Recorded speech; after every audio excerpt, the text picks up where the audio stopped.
Start करते हैं आज का अपना नया टॉपिक। तो आज हम लोग बीसी के अंदर आरसीएम के बारे में सीखेंगे। आरसीएम सर क्या है और इसका मोटिव क्या है। सबसे पहले हम आरसीएम के बारे में बता दें। आरसीएम का मतलब होता है रिवर्स चार्ज मैकेनिज्म। देखिए ये एक बहुत बड़ा सा चेंज जीएसटी के अंदर आया, रिवर्स चार्ज मैकेनिज्म, जिसको हम लोग बोलते हैं उल्टा चार्ज करना। पहले हम लोग किसी को माल बेचते थे, जब हम किसी को माल बेचते थे तो उससे टैक्स लेते थे। आज गवर्नमेंट ने सिंपल सा बोल दिया कि अगर आप एक रजिस्टर्ड पर्सन किसी अनरजिस्टर्ड डीलर से कोई माल खरीदेंगे या कोई सेवा लेंगे, तब आप उसको क्या देना है, आपको रिवर्स चार्ज देना है। रिवर्स चार्ज क्या देना है आपको? रिवर्स चार्ज देना। क्या देना है? Reverse charge. सर क्या हर कंडीशन पे बस खाली माल खरीदने पे रिवर्स चार्ज लगेगा? नहीं भाई, आपके खर्चों पे भी रिवर्स चार्ज लगेगा। क्या लगेगा? आपके खर्चों पे भी आपका रिवर्स चार्ज। सर खर्चा कैसे? अगर मैं एक रजिस्टर्ड डीलर किसी अनरजिस्टर्ड डीलर से स्टेशनरी भी परचेज करने जाता हूँ ना, तब भी मेरा रिवर्स चार्ज लग जाएगा। ठीक है। दूसरा, किसी से आउट ऑफ कंट्री कोई सर्विस ले रहा हूँ तब भी आपका रिवर्स चार्ज लग, कोई सीए की सर्विसेज ले रहे हैं तब भी आपका रिवर्स चार्ज लग जाएगा। अब तक रिवर्स चार्ज की लिमिटेशन कितनी है? तो रिवर्स चार्ज की लिमिटेशन है कि एक दिन में अगर कोई भी एक्सपेंस 5,000 से आप ऊपर का करते हो तब आपका रिवर्स चार्ज लगेगा, अदरवाइज रिवर्स चार्ज आपका नहीं लगेगा, कितना भी।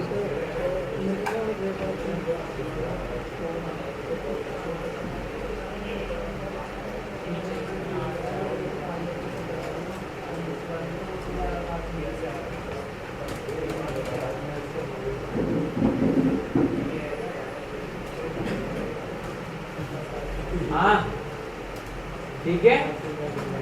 दूसरा पहले अगर हमने लिमिटेशन बताई कि अगर मेरे पूरे दिन का सारे कंसुलेटेड टोटल खर्चों का, मतलब सारे खर्चों का टोटल 5,000 रुपए से ज्यादा है, तब आपका क्या लग जाएगा? और अगर सारे खर्चों का टोटल 5,000 से नीचे, तब आपका रिवर्स चार्ज नहीं। दूसरा, अगर आप कोई सीए की सर्विसेज लेते हैं तो उसमें 5,000 रुपये की कोई लिमिटेशन नहीं है। अगर आप 10 रुपए की सर्विस लेंगे तो चार्ज रिवर्स। क्लियर है? तो हम स्टार्ट करते हैं अपना नया टॉपिक। आरसीएम के नाम से कंपनी बनाते हैं और इसको फटाफट सेव कर दें और अपनी कंपनी का जीएसटीएन नंबर जो भी होगा वो साथ साथ फिलअप भी।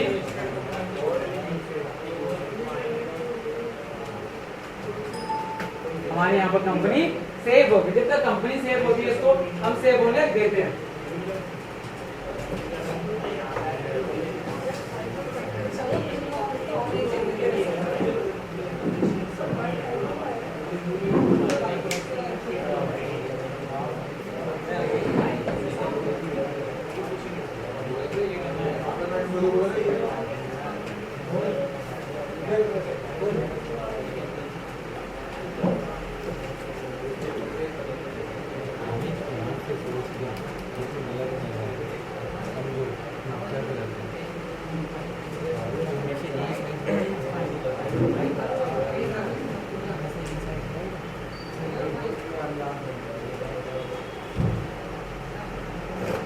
कंपनी सेव हो गई।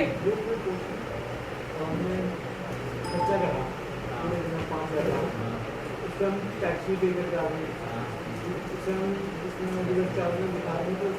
टैक्स पे करना पड़ेगा। हाँ। दूसरा, रिवर्स चार्ज में आप किसी अनरजिस्टर्ड डीलर से माल खरीदोगे, आप उसका टैक्स, गवर्नमेंट ने कहा अगर आप अनरजिस्टर्ड डीलर से माल खरीदते हो वो तो लायबल है नहीं टैक्स देने के, तो आप किसको टैक्स देना पड़ेगा? आप भी टैक्स दोगे। कौन टैक्स देगा? जो खरीदेगा एक्चुअली में वही टैक्स को बियर करेगा या कोई दूसरा बियर करेगा। तो गवर्नमेंट ने कहा कि अगर आप रजिस्टर्ड और अनरजिस्टर्ड डीलर से माल करते हो तो आप टैक्स जमा करोगे। आप मुझे टैक्स दो जब आप मुझ पर रिटर्न भरने आओगे कि मैंने इससे माल खरीदा है, अनरजिस्टर्ड डीलर ये है, मेरा ये पर्सन जिससे मैंने माल खरीदा, तो आपका पैसा वापसी कर दूंगा। क्या कर दूंगा? आपका पैसा वापसी कर दूंगा आपके अकाउंट में। क्लियर है? मतलब गवर्नमेंट आपसे कुछ नहीं ले रही, गवर्नमेंट चाहती है कि आप दिखाओ कि आपने इस अनरजिस्टर्ड पर्सन से माल खरीदा है। एक तो लोगों को पता है कि रिवर्स चार्ज आने से हम अनरजिस्टर्ड डीलर से माल खरीदेंगे तो हमारा ये नुकसान है, मतलब कि हम इसको टैक्स भरना। लोगों ने और इसकी प्लानिंग नहीं करी। एक्चुअली जो प्रोफेशनल है उन्होंने अपने मन में प्लानिंग कर ली कि हम कभी भी अपने प्रॉफिट एंड लॉस अकाउंट में, कौन से में, प्रॉफिट एंड लॉस अकाउंट में पूरे साल में 18 लाख रुपए से ज्यादा का खर्चा आप नहीं दिखा सकते। सोच लो, पहले होता क्या था, हम लोग 25 लाख 30 लाख 40 लाख खर्चा दिखा देते और प्रॉफिट कम कर लेते थे। क्योंकि ये गवर्नमेंट, अगर हम एक दिन में 4000 रुपए का टैक्स दिखाएंगे तो साल में हो गया 16 लाख रुपए खर्चा। 16 लाख रुपए खर्चा हो गया, नहीं दिखा सकते ना। सोच, अगर तू अनरजिस्टर्ड डीलर से दिखाएगा, गवर्नमेंट कहेगी ला टैक्स दे,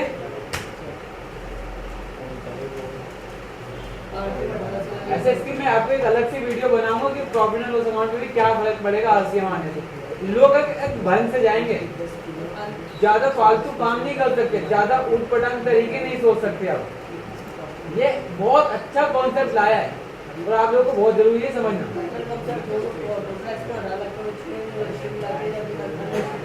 ठीक है, चले आगे। अब सबसे पहली बात आती है कि सर हमें कैसे स्टार्ट करें। तो सबसे पहले रिवर्स चार्ज स्टार्ट करने के लिए आपके पास जो भी खर्चे हो बने होने चाहिए। जैसे मैंने बोल दिया मेरे पास ऑफिस रेंट, क्या है मेरा ये ऑफिस रेंट, मैं किराया देता हूँ। मैं किराया किस पे देता हूँ, देखो जैसे मैं दूसरा बना लेता हूँ, मैं बना लेता हूँ स्टेशनरी, पेंटिंग स्टेशनरी। और मैंने बोला कि जो आइटम है कितने परसेंट वाली है, 18% वाली। कितने परसेंट वाली है, 18% वाली। कितने परसेंट वाली है, 18% वाली। और देखिए जैसे मैंने यहाँ पर एक्सपेंस लिखा ना, तो यहाँ पे एक टॉपिक आ गया रिवर्स चार्ज। क्या आ गया, रिवर्स चार्ज। और रिवर्स चार्ज भी आपके कई तरीके के, base on daily limit, base on compulsory, service import या बेस ऑन लिमिट। का मतलब होता है कि अगर आपने 50 खर्चे एक दिन में करें, क्या उन सभी टोटल खर्चों का वैल्यू 5000 से ज्यादा है, तो आप उस कंडीशन में क्या लेंगे, बेस ऑन डेली लिमिट कि मैं खर्चा रोज करता हूँ। क्या करता हूँ, ये खर्चा मैं रोज करता हूँ और मैं मुझे रोज सभी का टोटल करके देखने के उसकी वैल्यू ज्यादा तो नहीं है। दूसरा होता है इंपोर्ट सर्विस, आपने कोई बाहर से इधर इंपोर्ट नहीं। फिर होता है कंपलसरी, जैसे किसी सीए की आपने सर्विस ली, वो किसके अंदर आता है, आपका कंपलसरी के अंदर। सर्विस इंपोर्ट, आपने out of India service import करी, देन चार्ज इंपोर्ट सर्विस। और नॉट एप्लीकेबल मतलब ऐसी एक्सपेंस जिसपे आपका जीएसटी लग ही नहीं रहा, तो हम पहले क्या ले लेते हैं, डेली। ये हमारे लिए क्या है, गुड्स है ना, गुड्स। अब कितने परसेंट वाला, उसको सेव कर दिया, सेव हो गया। एक और मैंने प्रिंटिंग स्टेशनरी बना लिया और इस पर डाल दिया मैंने कितना, 12%। ठीक है, सेम ये रखा और कितना कर दिया इसको, 12। उसके बाद मैंने एक और खरीद लिया लीगल एक्सपेंस। मैंने कहा कोई सीए की मैंने सर्विस ली, किसके अंदर जाएगा, ये लीगल एक्सपेंस हो गया। तो मैंने क्या डाल दिया, कंपलसरी सर्विस। और सर्विस पे कितने परसेंट रेट है, 18%, 18 डाल देंगे। उसके बाद मैंने बोल दिया मिसलेनियस हो गया। मैंने कोई सर्विस ले ली अलूफ की, अलूफ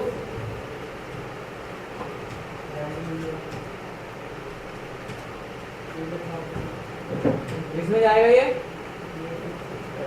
और क्या लिख देंगे यहाँ पर, कितना, 18% से। अब मुझे इन खर्चों की पेमेंट करनी, तो ट्रांजेक्शन में आऊंगा, पेमेंट के अंदर, ऐड के अंदर कब पेमेंट करी, तो मैंने बोला एक साथ को पेमेंट करी।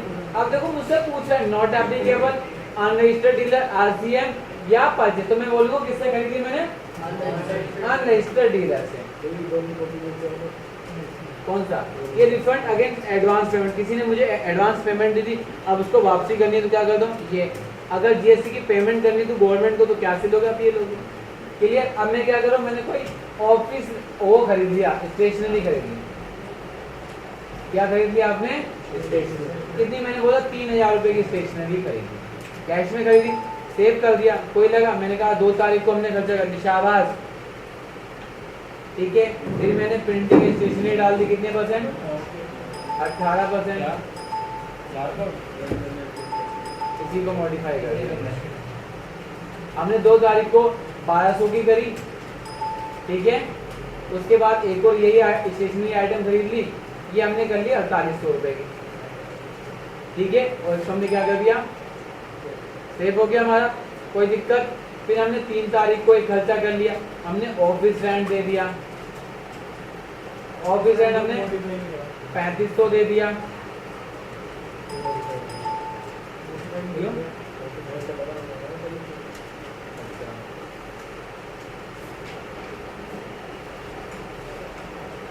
ऑफिसर सर्विस कितना होता है ना, ये भी और कितना उसको से, ठीक है आ गया। अब इसको सेव कर दिया और 3 तारीख को मैंने क्या करी थी, मैंने प्रिंटिंग और स्टेशनरी भी साथ में खरीदी 1600 रुपए की, क्लियर है। अब इसको सेव कर दिया। जब मैंने इसको सेव करा तो देखो मुझसे उसने पूछा, अब एंट्री हो गई, अब लेकिन एंट्री तो हो गई, लेकिन मुझे टैक्स कैसे दिया? सर आपने तो एंट्री करी, आपने कोई टैक्स की एंट्री मारी नहीं।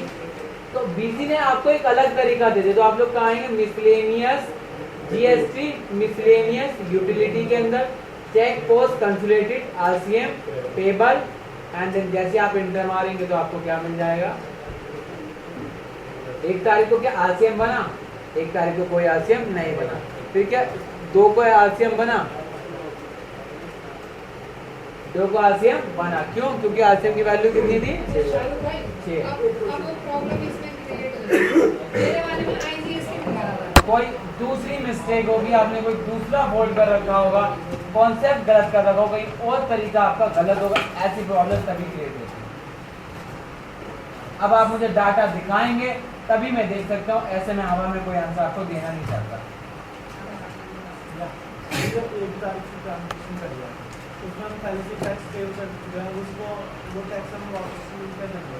अभी हमने टैक्स में हमने अभी एंट्री करी है, अभी एंट्री तो करी, हमने कोई टैक्स की एंट्री करी है, हमने क्या अभी कोई टैक्स की एंट्री करी नहीं। बीसी ने बताया कि 2 तारीख को आपका टैक्स कितना बन रहा है, 720 रुपए टैक्स बन रहा है। अब इसकी एंट्री मांगी है तो बीसी ने बोला, ध्यान पढ़िए यहाँ पर, F for post consolidated RCM payable voucher। अगर हम आईजीएसटी में करना चाहे इसको तो होगा ही नहीं।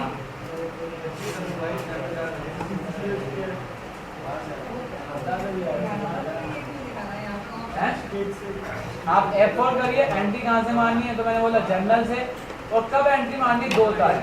तो आप जैसे इंटर मारेंगे आपका जनरल से आरसीएम की एंट्री देखिए ऑटोमेटिक पोस्ट, और यहाँ मैसेज भी आगे कंसुलेटेड आरसीएम पेबल। आप इसको सेव कर दीजिए, आपका काम ऑटोमेटिक हो गया। और साथ साथ आपको यहाँ पर हर चीज को वो मेंशन भी कर देगा। हो गया। इसको इनवॉइस निकालने के साथ आप लोग इसकी इनवॉइस भी निकाल। क्लियर है? कोई दिक्कत? यहाँ पर ध्यान से पढ़िए कैसे आरसीएम निकल रहा है।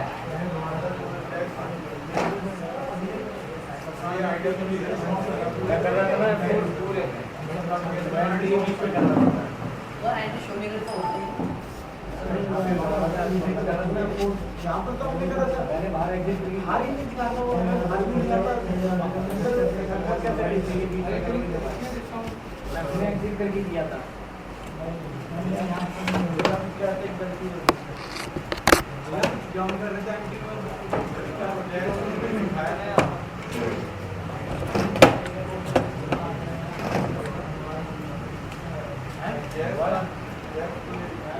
पोस्ट हो गया, पेपर हो गया, इसके बाद अभी सपोज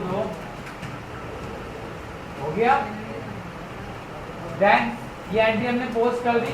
अब दिलीप ने क्वेश्चन हमसे पूछा, सर मुझे ना आप एक बार दोबारा समझाइए आपने करा क्या। देखो दिलीप, हम सारे खर्चों की एंट्री करते जाते हैं, कर दी हमने सारे खर्चों की एंट्री। अब हम लोगों को ना क्या करना है, हम ये चाहते हैं कि जो हमने खर्चे की एंट्री करी है ना उसके ऊपर हम गवर्नमेंट को टैक्स भी दे दें। क्या कर दें? टैक्स। तो बीसी ने यहाँ पर आपके लिए एक ऑप्शन बनाया। क्या बनाया? ऑप्शन बना दिया बीसी वालों ने। तो आप लोग यहाँ पर देखेंगे क्या पहले बीसी चेक करता है क्या एक दिन के खर्चों की एंट्री क्या 5000 से ज्यादा है। तो देखो यहाँ खर्चों की एंट्री 5000 से ज्यादा हो गई, तो आपको दिख रहा है, दिख रहा है। अगर 5000 से कम होती क्या दिखता? 5000 तभी तो दिख रहा है। फिर आप क्या दबा दो, यहाँ पर F4 दबा दो। तो बीसी वाले क्या करते हैं, ऑटोमेटिक से एंट्री को क्या कर देंगे वो लोग, जर्नल में पोस्ट कर देंगे।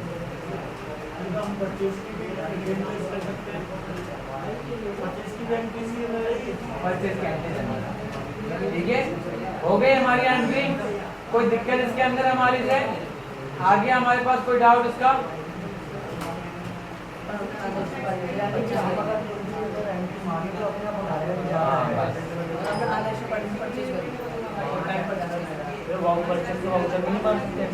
वो मार सकते हैं, कोई दिक्कत नहीं है। हो गया। हाँ, अब हमने एंट्री भी कर दी। क्या हमारे ये जीएसटीआर रिपोर्ट में दिखा रहा है क्या ये हमारे खर्चों की एंट्री जीएसटीआर 1 के अंदर आ रही है या नहीं आ रही है? तो हम लोग यहाँ पर आके देखते हैं।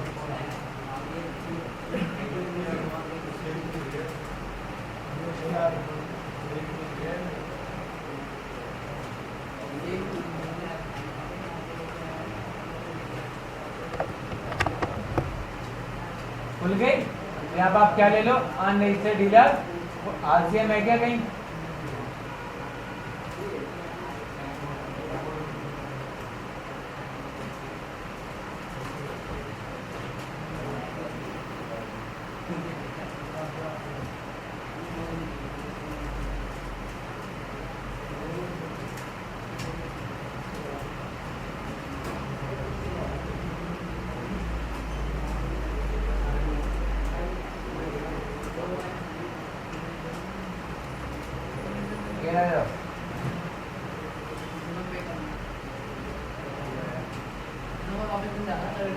मिल जाएगा। कब मिलेगा? जब हम गवर्नमेंट को पैसा जमा करा देंगे, गवर्नमेंट हमें एंट्री दे देगी, तब मिलेगा। अगर यही गवर्नमेंट को, मैं अभी हमने एंट्री दिखाई है खाली, अगर गवर्नमेंट को पैसा देना तो उसके लिए हम कहेंगे जनरल के अंदर, ऐड के अंदर। अब गवर्नमेंट को पैसा देने जाना है, क्योंकि हमने टैक्स तो चार्ज करे, गवर्नमेंट को मेंशन भी तो करना है, तो हम यहाँ करेंगे क्या, जीएसटी। अमित क्या हुआ? अमित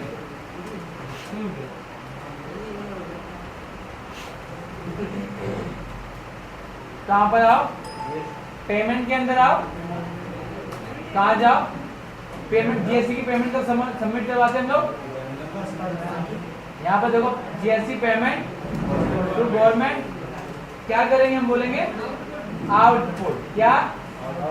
आउटपुट जीएसटी कितना बना हमारा?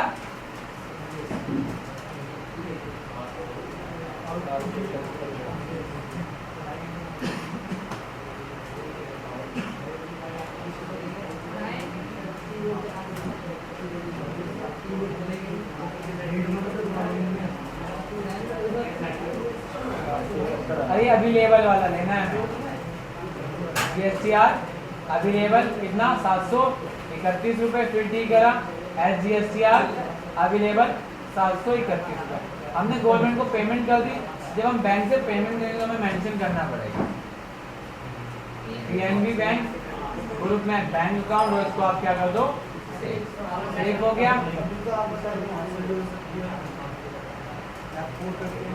वो तो एंट्री बनाई ना, टैक्स देने की एंट्री बनाई, वो खाली अपने पास लेजर में अपने अकाउंट में डिलीट, वो एंट्री हमने अपने पास दिखाई कि इस पे इतना टैक्स बन रहा है। अब पैसा पे कर रहे हैं टैक्स का, वो इतना टैक्स हमने बनाने के लिए बनाया, वो टैक्स की टैक्स कितना बना है, अब उसकी पेमेंट हो रही है। सीजीएसटी का अमाउंट कितना है, एचजीएसटी का अमाउंट कितना, आईजीएसटी कुछ है, चालान नंबर, डेट और कुछ नंबर है, आप डाल के यहाँ पर क्या कर दो, सेव कर दो।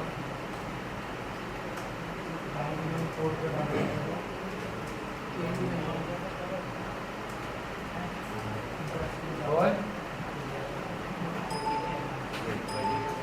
ठीक है, हो गया। आप यहाँ आके देख सकते हो आपकी पेमेंट जीएसटीआर में हो गई। रोज करना पड़ेगा या ये मंथली करेंगे। देखो उसके लिए से बैलेंस 0 हो गया बैलेंस। अब गवर्नमेंट हमारे अकाउंट में पैसा ट्रांसफर कर रही है। किसका पैसा ट्रांसफर कर रही है, इनपुट। हमने गवर्नमेंट को रिटर्न कर दी, गवर्नमेंट ने 20 तारीख को चेक करा, हाँ इसकी रिटर्न ठीक आ गई। गवर्नमेंट ने जो आपसे आरसीएम लिया, गवर्नमेंट आपको वापसी कर रही है। क्या कर रही है आपको गवर्नमेंट, आरसीएम वापस करे। जब आपको गवर्नमेंट वापसी करेगा तो कहाँ आएंगे आप, जनरल के अंदर आएंगे और क्या मारेंगे यहाँ से, जिस तारीख को गवर्नमेंट आपको वापसी करेगा वो डेट डालेगा और लिखेंगे क्या, जीएसटी ग्रॉस एडजस्टमेंट। क्या हमें टैक्स मिलेगा तो हम क्या लिखेंगे,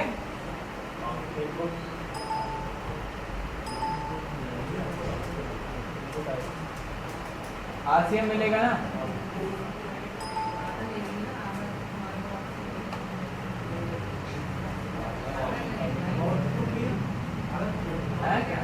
अब गवर्नमेंट देगी तो हमें 1 महीने बाद, गवर्नमेंट हमसे पहले ले गई, देगी नहीं क्या? आरसीएम में क्या बोला गवर्नमेंट ने? कि आप मुझे टैक्स दो, जब मैं मुझे दो फिर बाद में मुझसे ले लेना। पूरा ही करेंगे आरसीएम का तो। आरसीएम तो पूरा कहाँ से करेंगे? इसमें फायदा क्या होगा? सारे लोग तो आरसीएम नहीं लगा देंगे। क्या पैसे तुम्हारे पास आया? पैसा तो गवर्नमेंट के पास ही पड़ा है। टैक्स में अमाउंट देना है, वो बाहर बोलेगा। बोलो फरहान, जैसे आप मानो परचेज से सेल करने का कैलकुलेशन करते हो, ऐसे आरसीएम की कैलकुलेशन हो जाती है।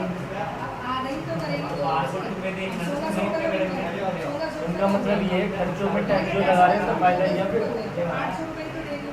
800 रुपये क्यों देगी?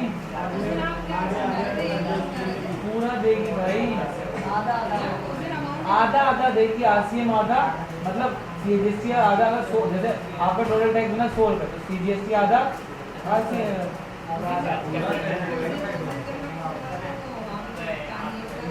नहीं आधा आधे की बात है। आधा आधा मतलब समझ नहीं, तो तुम्हें अभी तक आधा समझ में नहीं आया? टैक्स से कितना परसेंट लग रहा है? 18 का आधा कितना होता है सीजीएसटी में? ये तो सही बात है। आज में गवर्नमेंट पूरा वापसी कर रही है। गवर्नमेंट ये चाहती है कि अनरजिस्टर्ड से आप माल खरीदने से बन जाओ। अनरजिस्टर्ड डीलर से माल मत खरीदो। माल खरीदोगे तो उनको दिखा दो, अच्छा ये भी माल इंडिया में है, ये भी इंडिया का पर्सन है, ये भी इंडिया का पर्सन है। गवर्नमेंट चाहती है कि मैं अनरजिस्टर्ड को अपने साथ जोड़ूं। उसका फायदा बता दो मेरे को। किसका फायदा?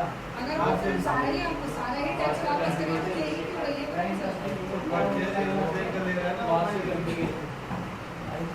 गवर्नमेंट क्या चाहती है? गवर्नमेंट एक नजर रखना चाहती है अपने अनरजिस्टर्ड डीलरों पे। अब वो पैसा लेट मिलेगा, वो लेंगे ही नहीं अभी रस्ते से ज़्यादातर, फिर अपना टैक्स से बिल कटवाएंगे ज़्यादातर। जीएसटी आरसीएम लाने का कॉन्सेप्ट समझ नहीं आया अभी तक तुम्हें? कॉन्सेप्ट ना इसलिए, और टैक्स पहली बार बता दो गवर्नमेंट को बेनिफिट क्या है। गवर्नमेंट जो तुमसे टैक्स लेती है ना, वो कहती है मैं तुम्हें वापसी कर रही हूँ, वापसी नहीं करती, अपने पोर्टल पे दबा के रखती रहती है। ऐसी से कम से अगली कम बार लेंगे। जब टैक्स जमा कराओगे ना, तुम्हारा ज्यादा बनेगा तो कार्ड लेना। रजिस्टर से कम लेंगे वो फिर तो पता है, वो तो मेरे को ये मालूम है। कम से कम खर्चा होगा। चलो ये अब एंट्री वाली समझाने तुम्हें अगर तुम्हें कस्टमर को एक्सप्लेन करना कैसे करोगे, ये चीज समझो ना। गवर्नमेंट क्यों चाहती है? गवर्नमेंट इसको क्यों चाहती है मेरे पास मैं इसकी नजर में रखूं? अच्छा ऐसा चाहती है हर निगाह से मैं इसको नजर दूँ। कोई रजिस्ट्रेड हो, कोई अनरजिस्ट्रेड हो, हमें इससे मतलब हमें इसके साथ जोड़ के रखना है। अब इससे कोई खरीदते माल खरीदते सोचेगा यार ये अनरजिस्टर्ड है, इसकी एंट्री मुझे करनी पड़ेगी, मैं इससे ना खरीद के उससे खरीद देता हूँ। अब तो पता है तुम्हें माल क्या हालत क्या हो गए मार्केट में? कोई प्रिंटिंग भी करवाता है पहले पूछे था रजिस्टर्ड हो तुम गवर्नमेंट के पास? नहीं सर रजिस्टर्ड नहीं, रजिस्टर्ड मेरा काम नहीं है। आपकी फर्म होगी, आप ये सोचो यार मेरे ऑफिस में होता है, मैंने एक प्रिंटिंग करवाई वो पक्की से मैं वहीं पे पक्के से उससे मैंने बोला लाओ बिल दो, मैंने कहा बिल नहीं, मैंने कहा माल रखो, मेरा मुझे माल चाहिए नहीं। जमीला के पास से हम पक्के आईटीसी कटवा वाला इसका क्लेम नहीं मिला। किसको नहीं मिला? मतलब आईटीसी वाला वो पूरा मिल गया, ठीक है ना? अगर रजिस्टर्ड वाले से आते तो उसका तो आधा कंटेंट निकाला ना वापस। आधा आधा घंटे में या पूरा टैक्स पे हमने पूरा करा। अब उसका रिफंड जो गवर्नमेंट करेगी आधा ही तो करेगी, उसका रिफंड रजिस्टर्ड वाले में। भाई जो सेल परचेज करता है टैक्स कैलकुलेशन करने का रिजल्ट आता है, गवर्नमेंट आपको पूरा वापसी कर देती है, जितना बचता है आपका उतना आपको जाता है। जब हम रिटर्न करेंगे, जब वो टैक्स वाला अमाउंट देखेंगे और फिर उसके बाद रिफंड क्या करेंगे? रजिस्टर्ड वाले पे कह रहा हूँ मैं। कैलकुलेशन होती है परचेज का टैक्स माइनस सेल्स का टैक्स, ठीक है? अगर आपका ज़्यादा बनता है तो आप पूरा गवर्नमेंट को दे दो, और गवर्नमेंट का आपका निकलता है, ठीक है? ये आरसीएम का छोटा सा कॉन्सेप्ट था। अभी हमने खाली जनरल एंट्री करी, नेक्स्ट क्लास में हम लोग परचेज की एंट्री भी करना सीखेंगे कि किस तरीके से हम परचेज करते हुए आरसीएम लगा सकते हैं।